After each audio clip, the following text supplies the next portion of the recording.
Call the June 8th, 2022 work session to order. Please rise for the Pledge of Allegiance. I pledge allegiance to the flag of the United States of America and to the republic for which it stands, one nation, under God, indivisible, with liberty and justice for all. Good evening. Colleen, will you please call roll?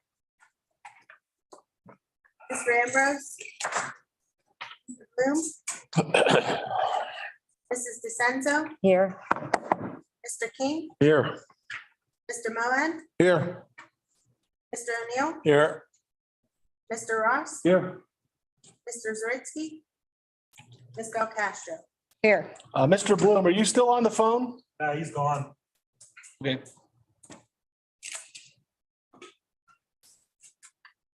Okay. Okay. So you want to go through? Makes sense. Good evening, everyone. The board recognizes the value to school governance of public comment on educational issues and the importance of involving members of the public in board meetings. The board also recognizes its responsibility for proper governance of the district and the need to conduct its business in an orderly and efficient manner.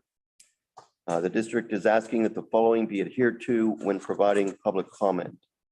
Each comment made by a participant shall be limited to 3 minutes. Without exception, no participant may speak more than once on the same topic.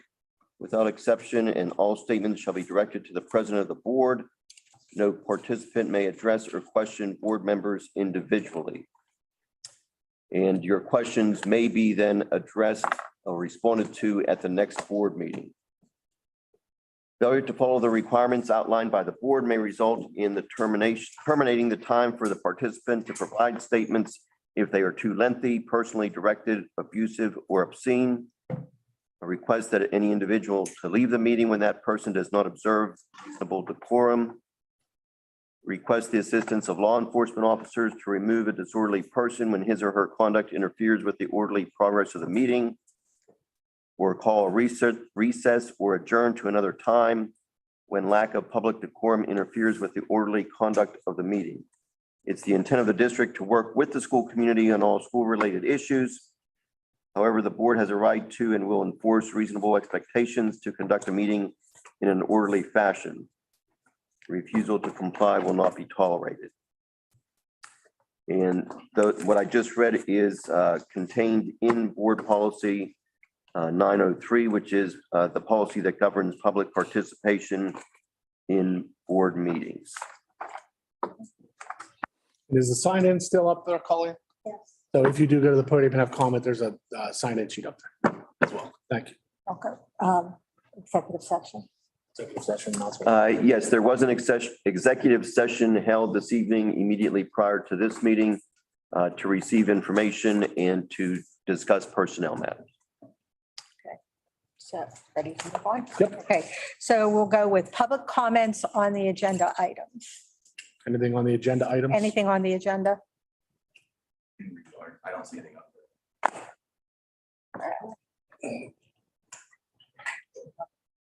So the agenda itself, I don't have a hard copy of I do. it. Thank you.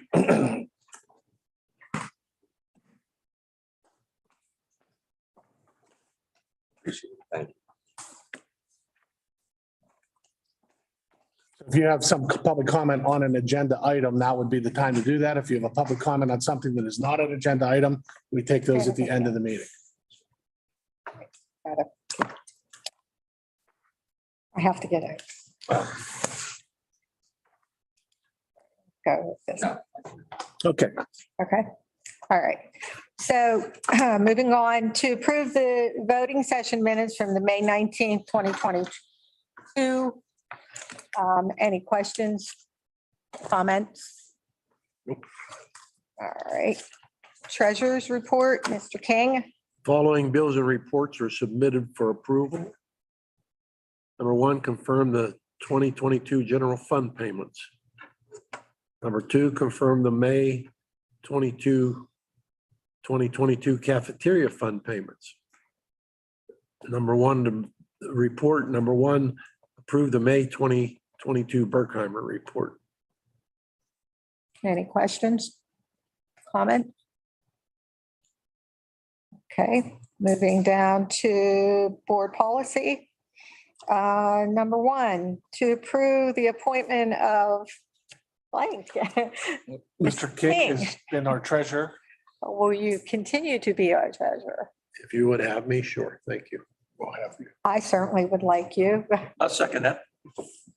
Okay, so I can just put in. We'll put To it. approve the appointment of Tom King as treasurer of the Central Valley School Board for a term of 1 year, July 1st, 2022 through June 30th, 2023, in accordance with section 404 and 438 of the Pennsylvania Code with a yearly stipend of $250.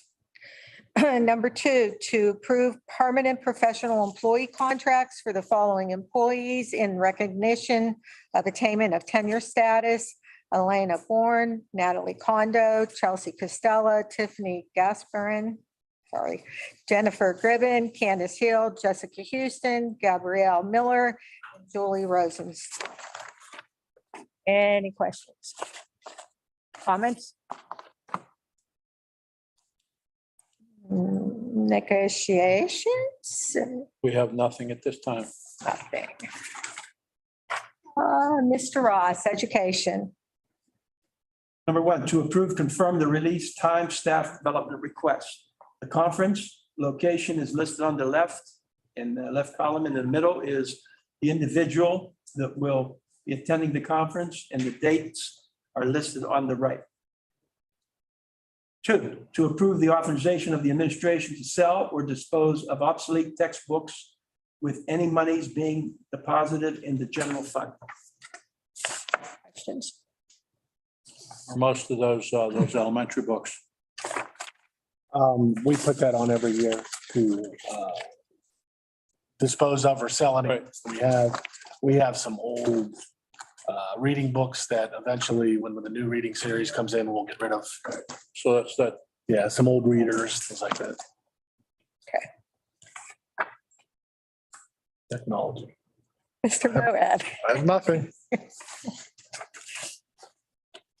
Mr. King, we're back to you. Athletics. To approve the following fall coaching staff and stipends pending receipt, review, and acceptance of all clearances. Left column is the sport. Middle column is the coach. The right column is the salary. Okay. That's it, yeah. Oh, sorry. Questions, comments? Mrs. DeCenzo, want to say anything there? I have nothing to report. There's building and grounds. Mr. Saritsky isn't here. Just a reminder, the bid opening for the potential building project will be on Tuesday at 2:00 here in the cafeteria. Mr. Bloom, I don't believe he's on the phone. so he can't do it. Okay. Personnel items to approve the following personnel for the extended school year, ESY, pending receipt, review, and acceptance of all clearances. The paraprofessional is to be paid hourly rate, and that is to be determined. Number 2, to approve the following personnel for the band positions, pending receipt, review, and acceptance of all clearances. We have the supplemental band, you have the person, their position, and their stipend. And then our summer positions, again, the person, what they're doing, and their stipends. Any questions? Nope. And finance items, Mr. Ambrose is not there, so I am just going to do as presented, because I'm not reading all that. Questions on finance? Any questions on finance? Nothing's changed from when we last saw it, right? Okay. Okay.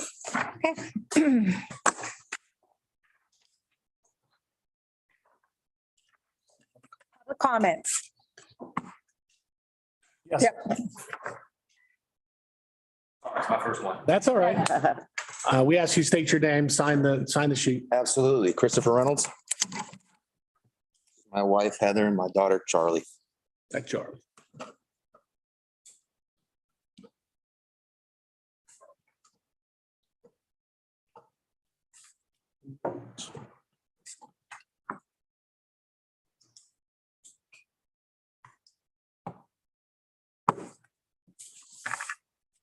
All right. So I came today because I've never been to one before, so I wanted to see what it was about and get involved because our daughter just finished her first year of school at Center Grange, at the primary school and kindergarten. And obviously with everything going on in the country, I'm concerned as a parent. We just had our son graduate high school this past weekend, so we're proud of that. So we've had two of our kids go through the school system, and yeah, most of us have looked at things as, we never paid attention to it, or it was always removed somewhere else. It's in our backyard, whether we believe it or not. And so me being a parent, a lifelong parent, and want my kids to be safe, as well as the staff and administrators and the teachers that all do their jobs at these schools. I think the conversation needs to start here. Yes, we live in a fairly safe community, I think, but at the same time, you just don't know. My son 2 years ago came home and said there was an issue at the high school where there was a student who had made threats on other children's lives, and same kind of situation. He was removed from the school, but was, to my surprise, he actually walked and graduated this past Friday. So it just concerns me that we don't have or aren't taking enough steps to make sure everybody's safe all the time. I know we have resource officers that go around. I think his name is Officer Will, if I'm correct. Two. But we have 4 schools, so they can't be somewhere all the time, every place, every day. So I don't know what I can do as a parent and as a person in the community, who lives here and works here, to help the school provide better resources for our kids, being resource officers, being teachers trained in first aid, because we can't always wait on first responders to get there in time to do things. Not to quote things or to give statistics, but that situation that happened in Uvalde took 10 minutes for officers to get there. Could have been a different situation had teachers been trained in other ways to take care of the situation with an active shooter.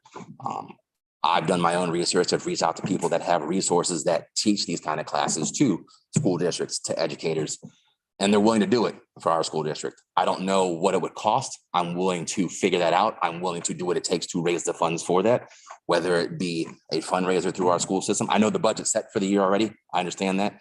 I work in finance myself, so I also know that bonds can be raised or things can be done that we can possibly look into the future.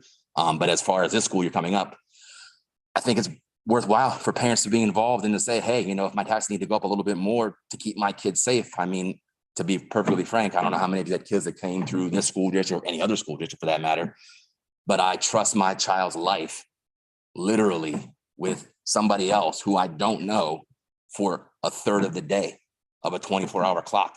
My child is in somebody else's custody for 8 hours. Now, I don't know too many people who are just going to leave their kids with somebody who they don't know for that many hours, 180 days a year, but we all do it in a public school system. Not all of us can afford to go to private school. And I'm not saying private school is the answer, but I'm just saying in regards to public safety, I think there's more that should be done and we can do as a community to make sure that our kids and our staff and our teachers are all safe. What that is, I think there's better ways to handle active shooters. Personally, just from my research over the last year or so, not just more so recently than before, I think the federal mandates for it, the run, hide, fight isn't a great way to present things. That's just my personal opinion. But again, we have drills, fire drills, tornado drills. I remember them as a kid. I'm sure you guys remember them too. Do we have drills that we have these kids run for active shooter? We don't. Do we have protocols that are in place? Yes, for the police, maybe, but do these teachers have protocols besides lock and door and barricade themselves in? Don't think that's the best way. I mean, if you want to set yourself up for failure, lock yourself in a room and have somebody walk in with a gun. What are you going to do? What can that teacher do? So again, I came today because I wanted to first introduce myself. We're in the community, we're here. I'm not going anywhere. My daughter just finished her first year of school and loved it, but I want to send her back next year for her first full day of school. And I want to know as a parent that she's safe, that her friends are safe, that my neighbors' kids are safe, that the teachers that teach her are safe, and that they're trained and ready to take care of things. And not just because of an active shooter, but if something arises, whether somebody comes in and threatens or hurts kids. There's a lot of things I like to discuss, and I don't want to talk about them all tonight, but I'm hoping I can become somebody that I can be a part of these things on a regular basis somehow, to lend my ear and maybe rally some individuals in the community to come with me. Whatever I need to do. Again, this is new to me, as a new parent in a new school district. So, and like I said, our daughter going for the first time, it's my first too. So again, I'm open to all suggestions or how I need to approach this to proper channels. But again, it's not one of those things where I want to show up once, say what I need to say, and then go home and hope you guys figure it out. It's not just your responsibility, it's mine too, but I also need the help to navigate the waters of the school district to make sure things get done the right way. So if the school board is willing, I'm willing to bring resources to the table. How I do that, let me know. So I can get in contact with whoever is in charge, Ms. Belcastro, whoever, to get the information in your guys' hands and seriously would consider getting somebody and doing something over this next 3 months before school starts again to try to get something in place or at least an action plan put together, so that these kids can have a safe school year coming up. So I appreciate your comments. I appreciate you coming here tonight, and she's is important to us as well. We don't typically respond in a public setting like this. When it comes to safety, I'm not going to typically respond in a public setting like this for safety reasons. Right. But I invite you to give me a call, and I will gladly talk to you about, your thoughts, your concerns, and I might be able to share some things with you that you probably have no idea that go on here in the school with regards to safety training, things. And that's what I'm wanting. That's what I didn't think I'd get that in a public forum like this because of the way it has to be to keep everybody safe. A call. I mean, not bad week this week. We've been doing a lot of interviewing and I'll be tied up tomorrow. But give me a call and I promise you I'll call you back and we can have some discussion. What's the best number to get a hold of you at? Is it located on the school number? It's on the website. Absolutely. I will do so. Appreciate it. Thank you. Thank you. Thank you. Thank you. Okay. Dr. Perry, anything from you? I have nothing. Okay. Mr. Ross, Nothing. Cisenzo, Nothing. Mr. O'Neill. You have a question? It's a motion. Oh, yeah. Well, can I get to the rest of the? Yes, please. I'll second that one. Nothing from me. Thank you. All right. Mr. O'Neill made a motion. I will make a motion to adjourn. Okay. Mr. King seconds. All in favor? Aye.